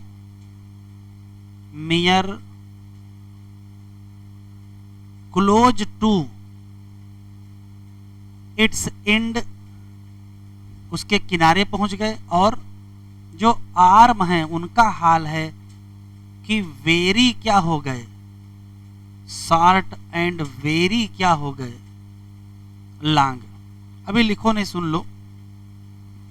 चौथा जो है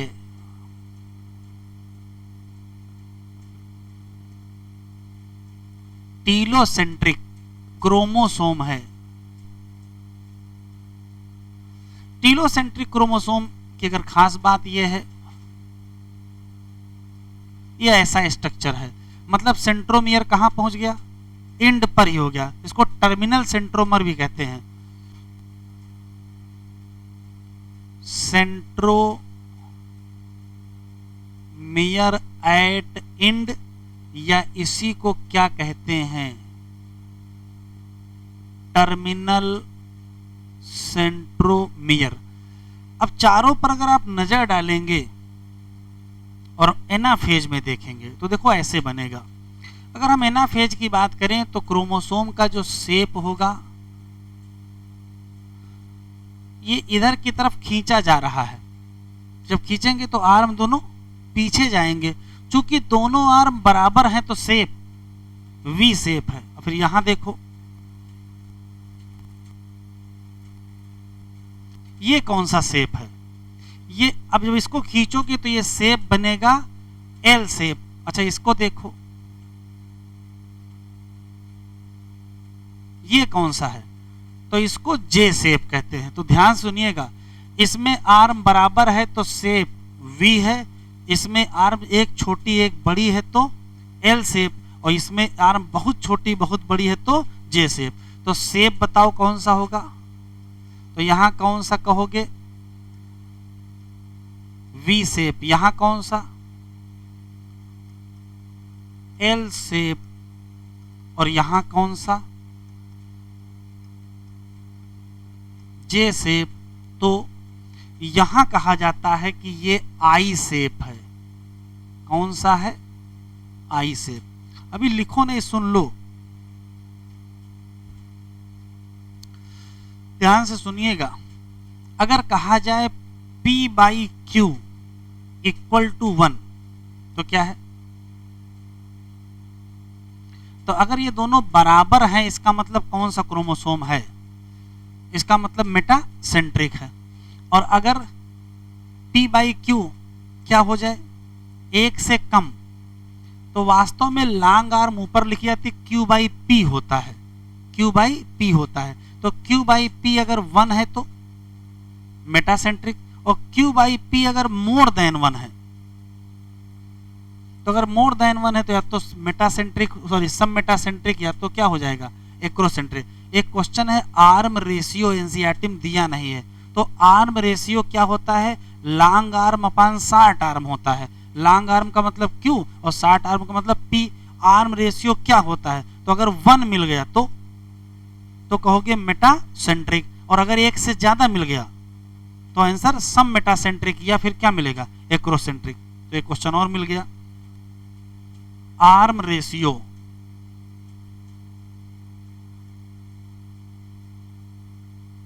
तो आर्म रेशियो होता है लॉन्ग आर्म और शॉर्ट आर्म। मतलब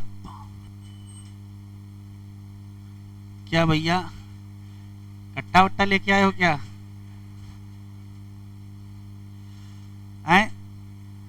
Q बाई P। तो अगर arm ratio Q by P 1 है, इसका मतलब क्या है?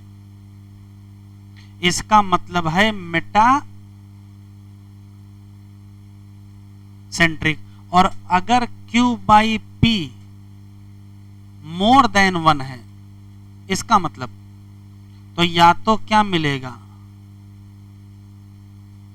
सब मेटासेंट्रिक या तो एक्रोसेंट्रिक। अब लिखो उसमें, लिख लिया?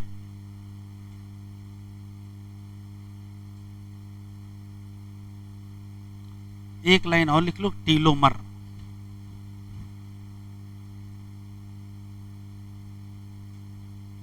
एक होता है सेंट्रोमर, एक होता है टीलोमर। सेंट्रोमर क्या है, प्राइमरी कंस्ट्रक्शन, और टीलोमर क्या है, टर्मिनल एंड है।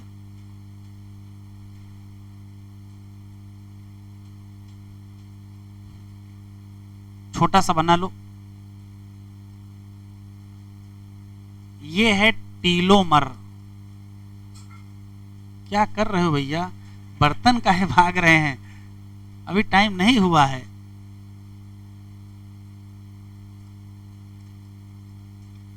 Terminal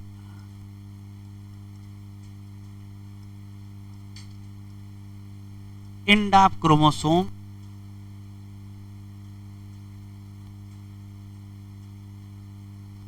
provide non sticky nature to chromosome.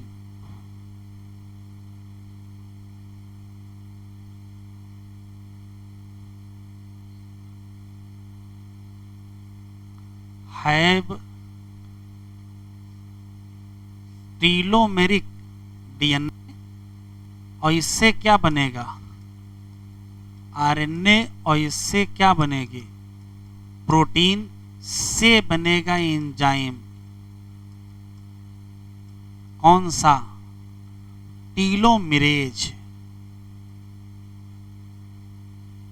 खतरनाक एंजाइम है, जानते हो क्यों? कैंसर कराने में इसका बड़ा योगदान है। सेल डिवीजन को बढ़ाता है, enhance cell division.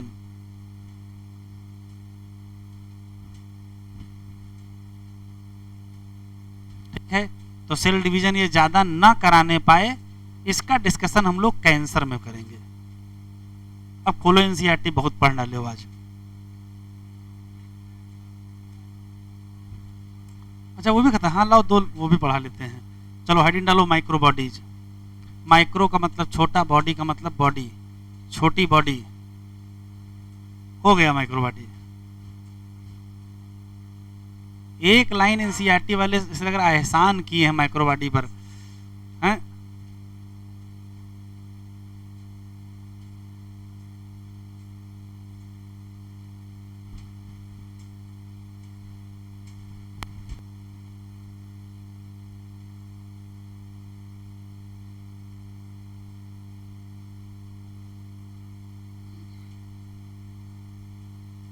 Micro bodies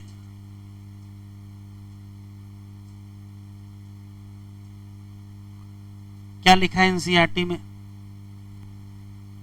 लिखा है माइन्यूट मेम्ब्रेनस स्ट्रक्चर है। मेम्ब्रेनस स्ट्रक्चर क्योंकि ये सिंगल मेम्ब्रेन बाउंडेड होते हैं, माइन्यूट मेम्ब्रेनस स्ट्रक्चर होते हैं, साइटोप्लाज्म में मिलेंगे, और इसमें बहुत सारे एंजाइम पाए जाते हैं। बस इतना एनसीईआरटी में लिखा है, तो पहले यही लिख लो क्या है, minute membranous structure present in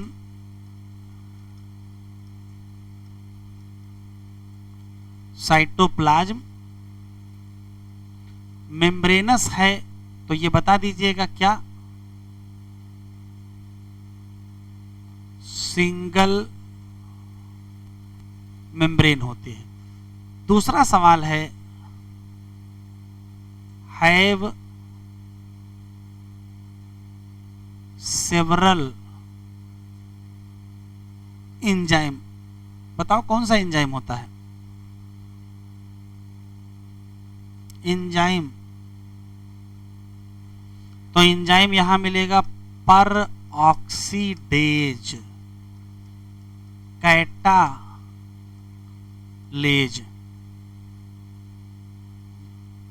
microbodies दो प्रकार की होती हैं,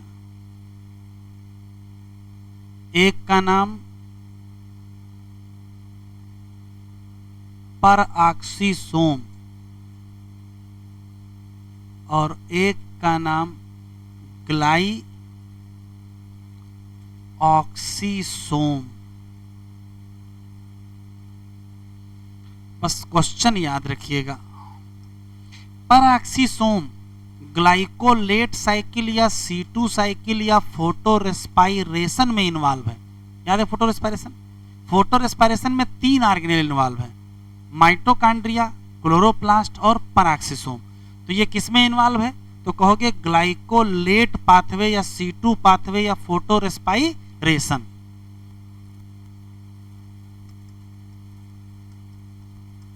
involve in glycolate pathway, glycolate pathway या फोटो रेस्पायरेशन, या इसी का नाम C2 साइकिल भी है। जबकि ये किस में इन्वॉल्व है?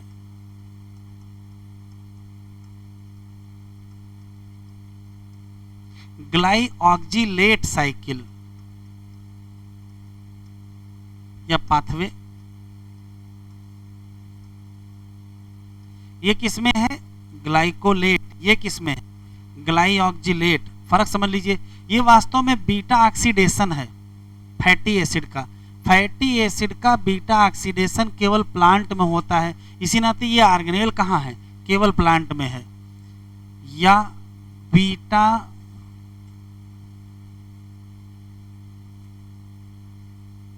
Oxidation of fatty acid. बस इतना याद रखिएगा।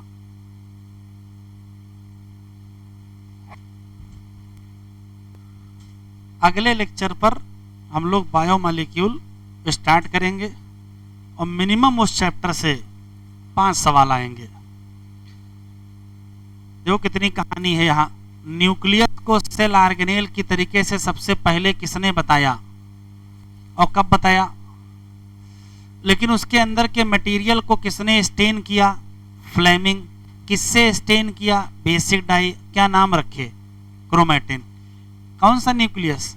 इंटरफेज न्यूक्लियस, मतलब न्यूक्लियस व्हेन नॉट डिवाइडिंग में highly extended elaborated nucleoprotein fibre, मतलब क्रोमैटिन, और न्यूक्लियर मैट्रिक्स और एक या एक से ज्यादा स्फेरिकल बॉडी, कौन? न्यूक्लियोलाई। किससे देखोगे? इलेक्ट्रॉन से देखना, तभी पता चलेगा कि न्यूक्लियर एनवेलप में क्या है। 2 पैरेलल मेम्ब्रेन हैं और स्पेस कितना है? 10 से 50 नैनोमीटर है, ना कि माइक्रोमीटर। और नाम पेरी न्यूक्लियर स्पेस। और इसका काम क्या है? तो जो ये मेम्ब्रेन है, इनका काम है बैरियर बनाओ किसके बीच?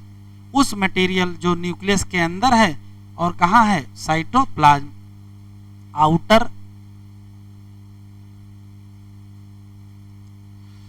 आउटर मेम्ब्रेन पर यूजुअली लिखा है कंटिन्यूअस विद से एंडोप्लाज्मिक रेटिकुलम, और आउटर मेम्ब्रेन पर क्या मिलेंगे? राइबोसोम।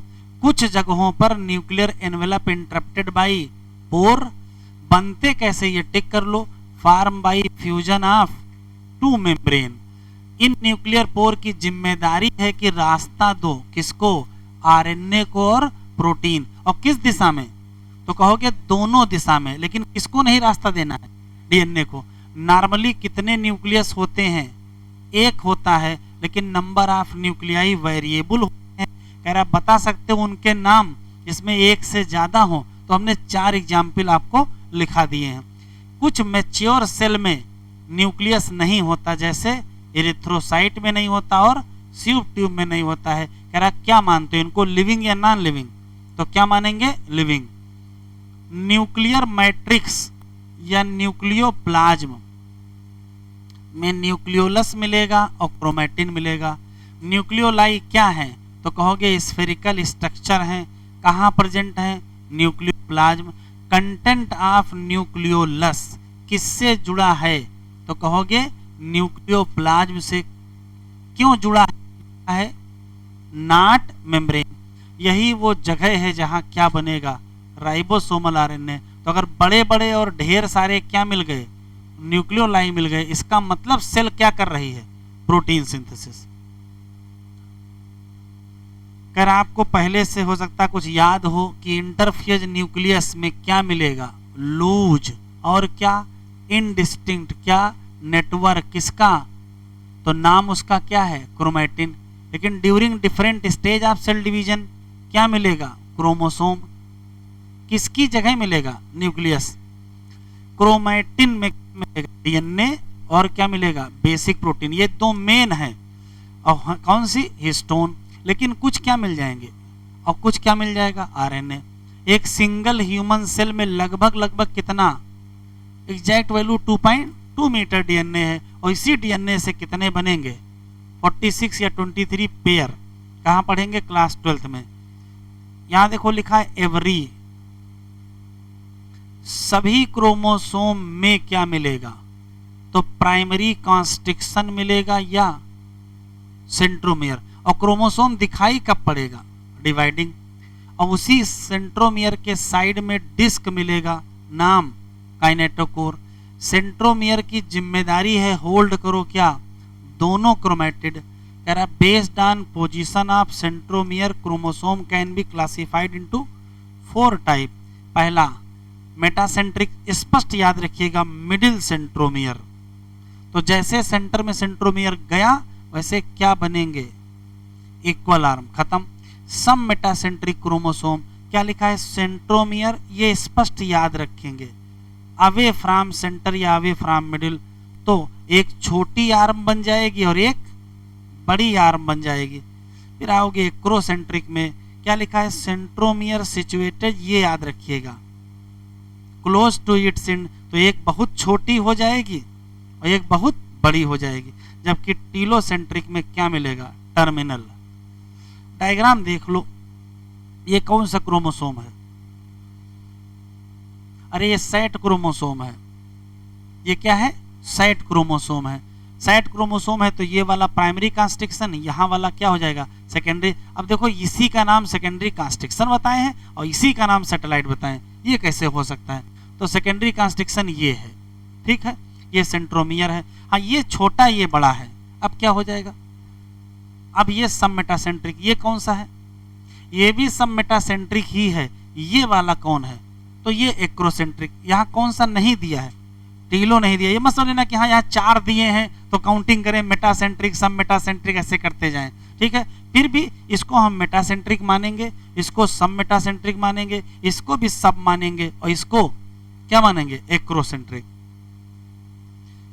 कह रहा कभी कभार कुछ क्रोमोसोम लिखा है, यहाँ कुछ के ऊपर लिख दीजिए 5 पेयर।